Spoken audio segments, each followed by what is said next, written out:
Halo sahabat Mitra Tani, video kali ini kita akan membahas terkait persiapan sebelum pengolahan tanah atau sebelum pengolahan lahan pertanian.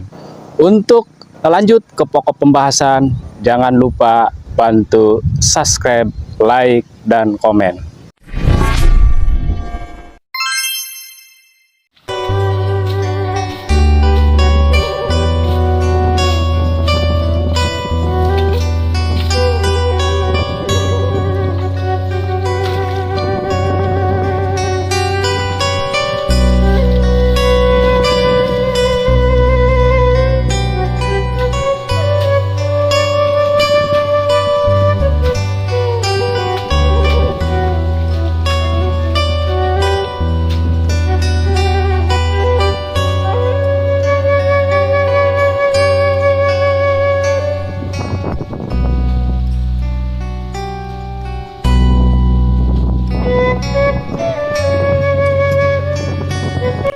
Assalamualaikum warahmatullahi wabarakatuh. Sahabat Mitra Tani di mana saja berada, video kali ini kita akan membahas terkait yaitu pengolahan lahan di wilayah hamparan tanaman padi kita.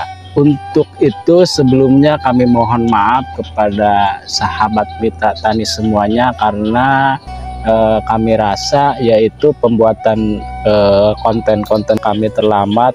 Saya sendiri ada kesibukan. Nah, untuk video kali ini kita akan membahas bagaimana caranya persiapan pengolahan lahan pertanian, dimana yang lebih diprioritaskan atau diutamakan ya, yang pertama yaitu terkait permodalan. Sesuai yang biasanya kita lakukan, apa yang kita butuhkan. Yang pertama mungkin kita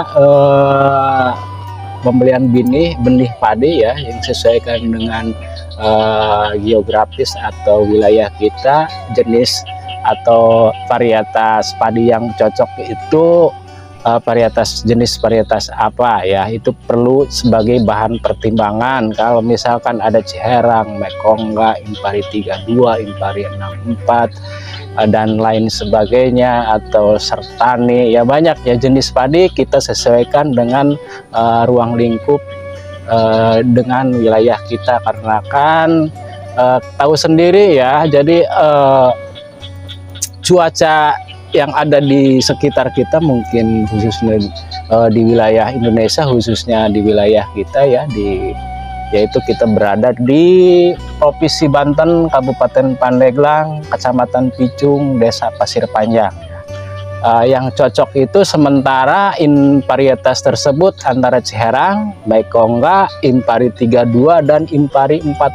Sementara yang saya gunakan sampel secara random ya, petani di sini, yaitu menggunakan jenis varietas tersebut. Nah, kembali lagi kepada pokok pembahasan, yaitu bagaimana caranya kita melakukan agar kedepannya pertumbuhan padi kita lebih berbobot atau lebih baik. Pertama yaitu kita membersihkan yaitu tanggul atau selokan parit. Tanggul-tanggul tersebut kita atau bedengan atau galengan, yang pertama ya kita rapihkan yaitu dari gulma-gulma tersebut. Dan untuk sebagaimana kita yaitu lahan pertanian di kita, yaitu yang keduanya kita kan tada hujan, jadi antisipasi untuk pengairan, kita setiap petakan celah air yang akan terbuang kita tutup semuanya, ditutup ya di hamparan atau galengan-galengan yang ada, agar airnya itu direndam macak-macak gitu ya. Jadi kita fullkan aja gitu ya, dirapihkan galengannya, tutup dulu. Karena kenapa? Jadi sisa-sisa jerami hasil panen kemarin itu agar mudah cepat lapuk atau membusuk atau menjadi kompos ya. Ketika dilakukan pembajakan sangat mudah untuk yaitu melakukan proses pengolahan tanah, yaitu Untuk pencangkulan yang ketiga yaitu melakukan pencangkulan, di mana pencangkulan tersebut setiap sudut-sudut petakan sawah kita lakukan, yaitu pencangkulan dikarenakan nantinya oleh traktor tidak terjangkau ya. Untuk berikutnya ya, penyiangan gulma. Nah, di sini untuk penyiangan gulma terutama yaitu di setiap tanggul atau bedengan ya, di sekeliling atau sekitar hamparan sawah kita, yang utama yaitu tanggul atau bedengan itu kan banyak gulma atau rumput-rumput yang lainnya, di mana gulma dan rumput tersebut sebagai inang atau hinggapnya yaitu hama dan penyakit.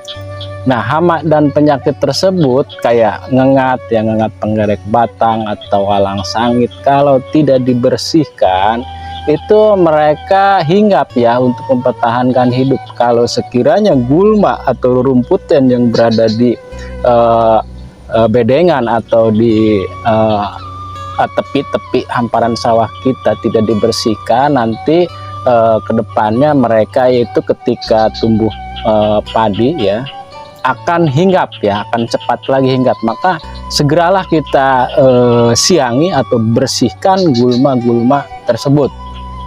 Nah, untuk yang kelima yaitu jangan lupa kita persiapkan yaitu pupuk dasar, di mana pupuk dasar tersebut diusahakan yaitu pupuk organik atau menggunakan yaitu pupuk kandang dan lain sebagainya. Nah, pupuk organik atau pupuk kandang tersebut semakin banyak semakin bagus, karena kan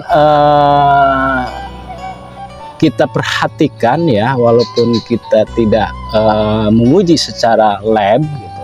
Jadi tanah yang ada di hamparan kita itu banyak ya unsur-unsur kimia, karena kan kita kebanyakan di wilayah kita itu menggunakan yaitu pupuk kimia ya, selalu menggunakan yaitu pupuk kimia. Maka kita persiapkan pupuk kandang atau pupuk organik sebelum dibajak, kita tabur-tabur pupuk organik atau pupuk kandang tersebut ya.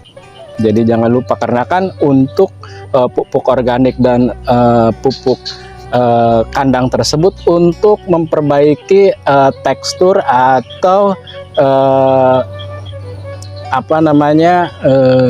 perbaikan yaitu tanah yang dikemungkinan bahwa dengan penggunaan racun dan pupuk kimia tersebut tanah itu menjadi sakit ya. Untuk perbaikannya salah satu caranya yaitu dengan menggunakan pupuk organik atau pupuk kandang ya. Perlu dicatat juga sahabat tani ya. Jadi untuk tadi pengaplikasian pupuk organik, dan yang keduanya kalau bisa ya, kalau misalkan kita cek pH-nya di bawah 5 ya, di bawah 5 atau di bawah 6 pH tanahnya, diupayakan untuk menggunakan yaitu kapur pertanian atau yang disebut dengan dolomit ya. 1 hektar lahan itu komposisinya ya, kalau misalkan pH-nya di bawah 5 atau di bawah 6, jadi diupayakan kapur dolomitnya itu kurang lebih yaitu 5 kintal dalam satu dosis 1 hektar dalam hamparan yaitu 1 hektar ya. Nah, dikarenakan apa? Dikarenakan kalau sekiranya pH-nya di bawah 5 atau di bawah 6 itu sangat rentan sekali terkena yaitu penyakit ya, sangat rentan sekali, karena kan tanahnya itu tidak netral atau asam ya, sifatnya asam. Dikarenakan kalau asam biasanya tanah itu untuk perkembangan atau pertumbuhan padi masa vegetatif itu terhambat ya. Untuk berikutnya yaitu poin yang keenam, itu poin yang terakhir dalam pengolahan lahan petakan sawah ya, yaitu pembajakan. Nah, di mana pembajakan tersebut ya, sahabat mitra tani semuanya, kurang lebih dengan kedalaman pembajakan tersebut yaitu diupayakan minimal 25 cm ya kedalamannya. Jadi si tanah dengan kedalaman 25 cm ke permukaan itu menjadi lumpur ya, hancur. Jadi jangan sampai ketika dibajak itu masih ada yang keras atau kenyal-kenyal atau kurang sempurna ya dalam proses pembajakan, maka untuk segera diolah dengan catatan 25 cm ya minimal ya, atau kalau sampai misalkan dalam proses pembajakan tersebut tidak sempurna, taruhlah misalkan 15 cm udah cukup, tapi maksimal 25 cm untuk daripada dikarenakan apa, jadi proses pembajakan sempurna itu rata ya, jadi hampir rata-rata semuanya itu paling tanahnya agak keras itu 25 cm diupayakan. Nah, untuk nanti ke depannya dari hasil pembajakan tersebut ya, jadi ketika misalkan kita atur pengolahan air tidak ada yang tergenang ya, jadi diupayakan sedatar mungkin bahwa ketika kita misalkan disurutkan airnya, jadi tidak ada yang tergenang oleh air tersebut, dan ketika misalkan kita digenangi lagi, maka air tersebut sangat mudah untuk proses yaitu pengairannya ya. Setelah hasil pembajakan, maka tidak ada rumput dan gulma atau sisa-sisa jerami ya, semuanya terbalik ke bawah dan menjadi humus. Diupayakan dari setelah dibajak itu kita rendam dengan tutup lagi ya, bedengan atau tanggul-tanggul, atau kalau di sini disebut galengan.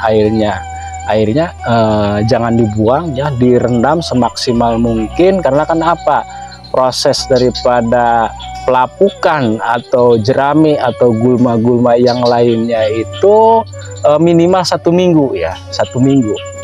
Nah, dalam proses 1 minggu berarti usia persemaian ya itu minimal ya, itu minimal 1 minggu untuk setelah dibajak melakukan perendaman. Nah, untuk berikutnya kalau bisa diupayakan